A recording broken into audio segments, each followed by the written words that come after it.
The spacing, we spaced it at 10 feet by 10 feet standard.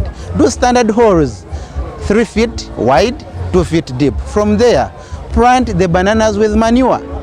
Because we put manure, not because we only want nutrients, but because we want enough aeration, we want enough water retention, and above all, we also need the nutrients from the bananas. So people have this syndrome of putting fertilizer when they are planting without manure. Right, it will supply the nutrients, but the soil will harden, it will cake up, and then the banana will tend to come up, to come to the softer zone. So when it comes up, it means you are losing the banana to wind, to weevils, everything. The other simple practices that people ignore is mulching.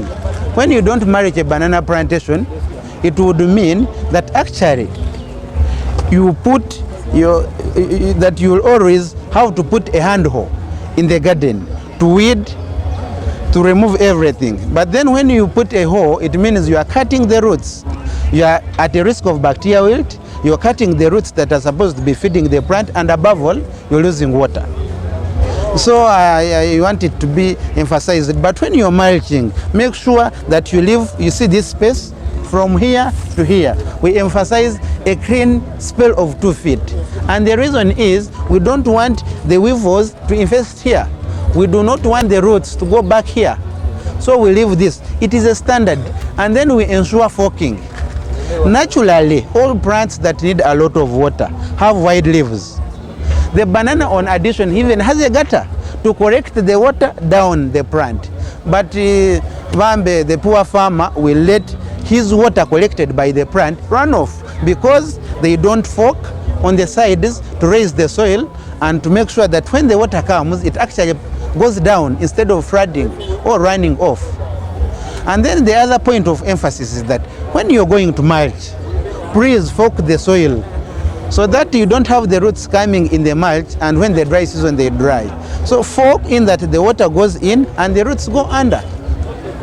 Yes, then the other point is when you are managing your suckers, you have to manage the mother, the daughter, and the granddaughter. In that when the mother has already got a daughter, the mother should not produce. Anything that comes from the mother, you kill, you uproot. Then the daughter comes in the picture.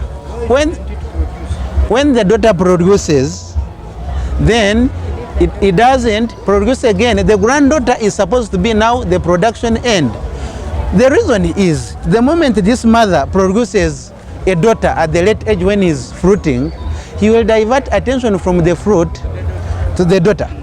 That means the size of the bunch will become small. If he has already put hands, the hands will be small. And all mothers are bright. There is no mother who will let a daughter starve but he's putting a bunch. No, they let the daughter eat and then they eat the surplus. The more the generation that is coming, the better. It means you are taking good care of the banana plantation. That gives you succession in the generation of harvest. You harvest that one, this one is coming in the picture. You harvest this one, the granddaughter is coming in the picture. And that's why they say the banana plantation is a perennial crop indeed, and is a sustainable food crop. Because you want to go wrong, you want to starve. No, for twins we don't allow. We have a comprehensive farmers training program, and it really starts right from getting the farmers to understand the anatomy of the Matooke plant. What is a Matooke plant? What makes it tick? Then how do you establish it? How do you prepare it for planting? And then how do you nurture it when it's young? How do you nurture it when it's about to flower? And how do you nurture it when it has, shoots? Then also we look at it on how you're going to harvest it, and prepare your banana for delivery. But also we look at the seasons. How are we going to nurture it in the dry season? How are we going to nurture it in the wet season? These mulching vis-a-vis not mulching, you get it. So that they can make choices, because we show them even the cost benefit of the things that you can do and give them options. So training for production is one of the things that we've been really doing. The biggest challenge that people are facing actually is a pest called banana weevil. They call it kasa. But it is a hygiene-related disease or pest, because it comes when people have not respected the leaving 2 feet from the banana without any trash, because the trash allows the hiding of the weevil, and then the weevil lays eggs, and then the eggs hatch into larvae, and then they enter the comb. So discipline is remove all the trash, leave that place hostile for anything to lay eggs. It will not come. But when it comes, we normally use pesticides. Strong one is poison, carbofuran. Then the disease, the banana wilt disease, yes, it's there, but it is a simple disease that is very well managed by people who have discipline. Because they tell you, please, when you are detrashing, please remove only the dry part of the leaf. Someone comes and says, my banana has so many leaves, he starts cutting off the leaves. Yet you are not supposed to cut leaves. Then you find you're spreading a disease around. The other challenge is the women at home. Because they need banana leaves for covering the food, they will move with the knife here, there, and they cut, move around, they spread it. Discipline is map out a single place where people harvest leaves for covering their food at home. And they should not be wasteful.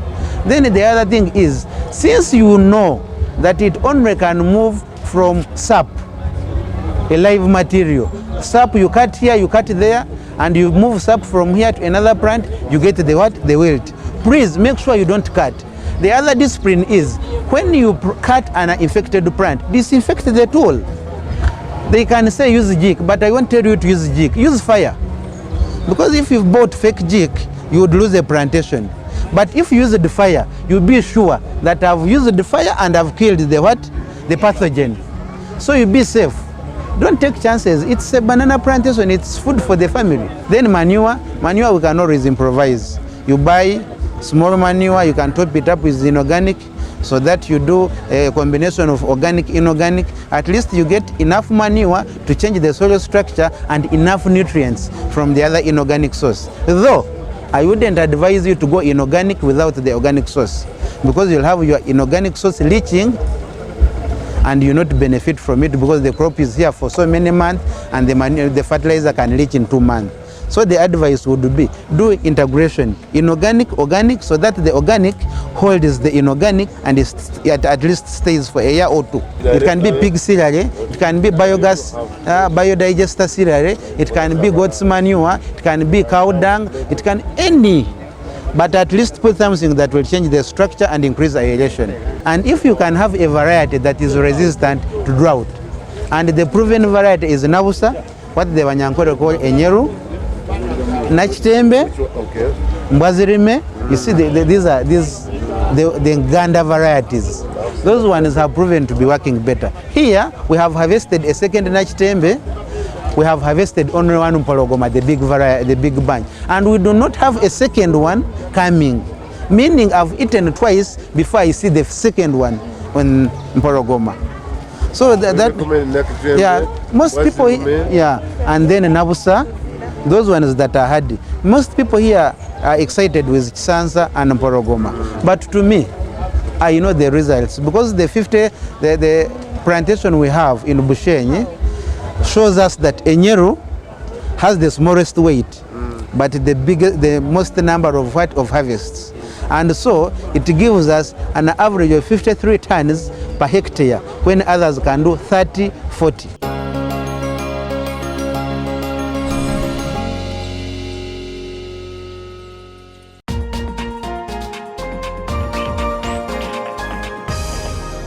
Uganda, the land of sunshine.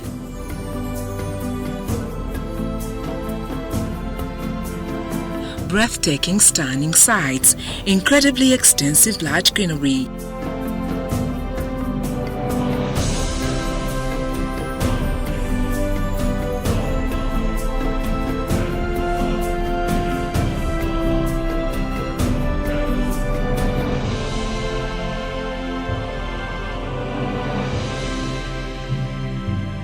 Variety of wild animals and bird species.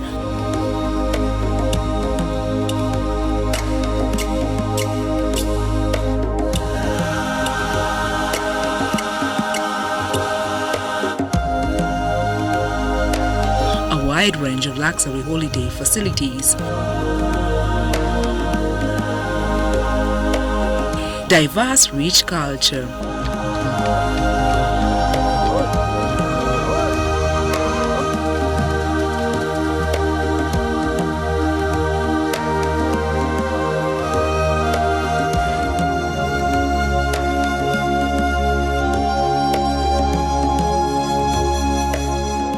The home of beautiful, welcoming, hospitable people. Uganda, the Pearl of Africa.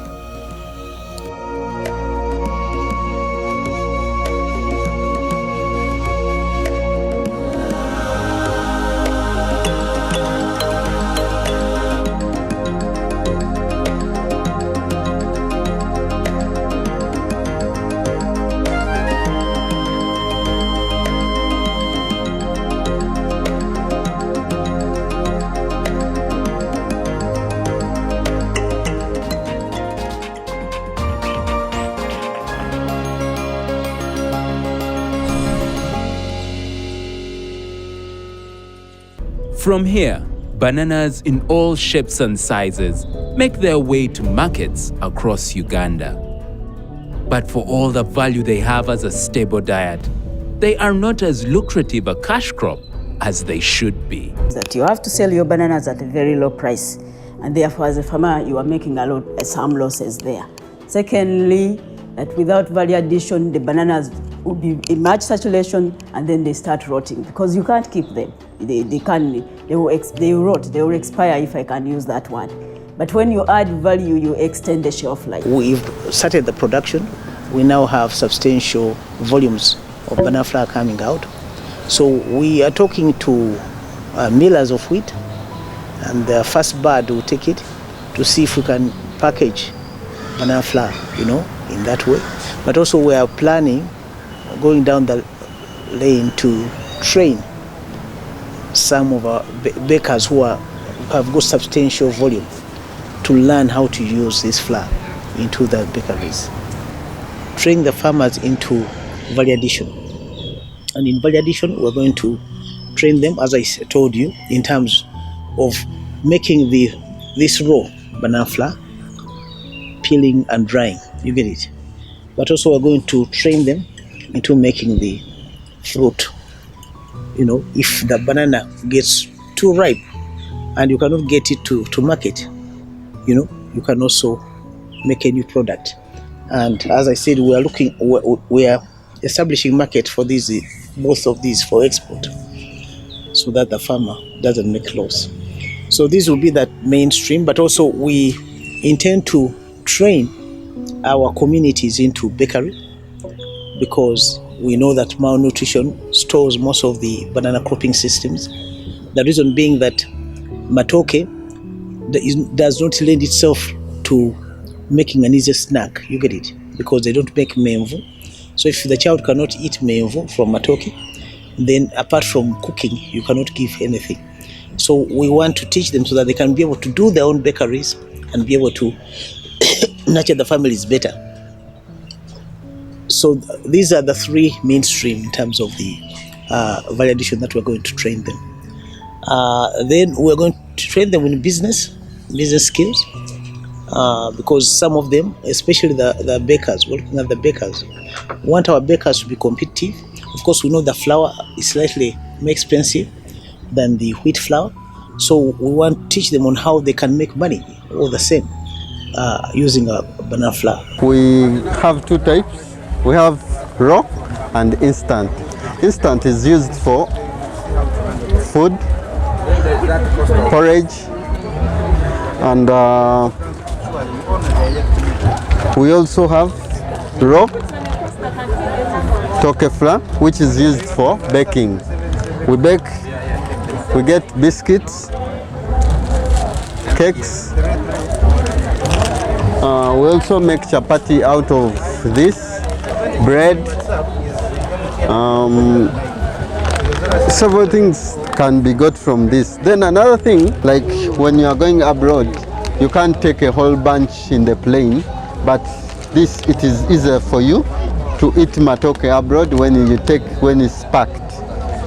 you still feel at home, you're having your food. We are not only looking at the local market, we are looking at pushing this product to the external market. And the being gluten-free was a very great news on the international market.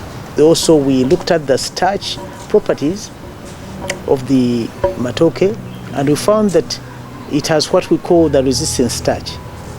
Now, resistant starch means that starch, if you eat it in the raw form, it doesn't get digested. You get it? So this resistant starch that is in Matooke, for every 100 parts, 60 parts contains what we call resistant starch. And the Western world is looking for that combination of gluten-free and resistant starch. So we have a lot of markets that have opened up that are waiting for this flour. Our business is to do transfer of the technology to the farmers, which we are now busy working on. We certainly are in change, but the technology for the drying can be repackaged to have smaller drying facilities, train people, oversee the process to ensure that the quality standards are matching the demands, and then we bring everything to change for milling and packaging. The banana production cycle is very dynamic, and actually that's why indeed government invited us to work into this production cycle, because there are times when we have what we call the peak. The peak season is actually the dry season. The bananas, then it's like you are set a frame, they ripen very quickly, so you need to harvest very quickly, process very quickly, otherwise you cannot have value for money.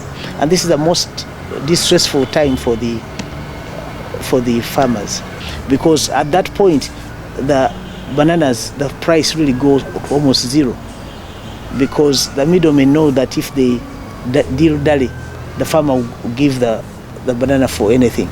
But we work with cooperatives, we discuss with them the pricing for each month, and we try to keep within that, even if it's the peak season. And we are not only looking at the raw, we are looking at a possibility of getting even ripe. You see some ripe banana. We also are discussing markets for drying the ripe banana. The objective of this is that the farmer will not lose anything. We will get the green banana, but also the ripe banana. If they get ripe, we'll be able to dry them so that the farmer can get some price out of this, because that is really how we can optimize the value of any sector. We've looked at different banana flours, including the Fia. The Fia flour has got no competition, as it doesn't at all measure up to this product. And our market's demand for Matooke flour, as the volumes go up, they will become cheaper, as particularly the secondary products. I mean, on the average, we are I think the leading consumer of bananas anywhere in the world. So it is right that we export some of this banana to other parts of the world.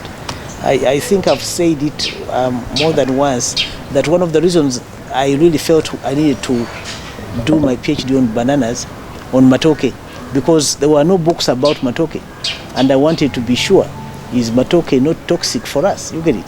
Because if it was toxic, I think we should be dying, all of us. So really, by getting the competitive markets, we want to have more income for the farmers. Because we actually, as I said, our company is going to be like a broker. Eventually, as the markets become better, the farmers' earnings are going to become also much better. So really, I think that we should not look at the challenges. The challenges will always be there. Now today we have this cholera, we have what, now we have this problem. But I am a very positive thinker. I believe that if you have a vision, you have a focus, anything is possible. You can do anything to overcome. So we have challenges. We don't have enough financing. Now when you are trying to lobby for financing, now other challenges come up, but I believe that we shall overcome as we go forward. And I have a team of very vibrant young people. Actually, we train at 2 levels. We train the farmers. We have a training program, and actually we have also training material targeting the farmers. Train them right from production, value addition, and marketing. Because we're looking at, in our partner farmers, we're going to support them grow their own bakeries, so that they can be able to use this flour, as I said, to do products for to mitigate nutrition issues into the communities. Because most of the communities that grow Matooke actually do not have alternatives for a snack, and apart from Memvu, they have nothing else.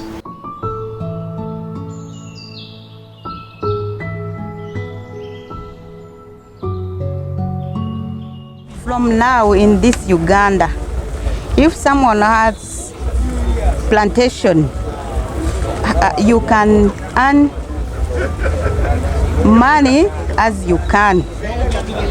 So I advise people to have plantation, because if you have Matooke, that is a lot of money. You can earn money from many food products, flour, and imagine flour, you can make porridge, so biscuits, many products. So I advise people to plant Matooke.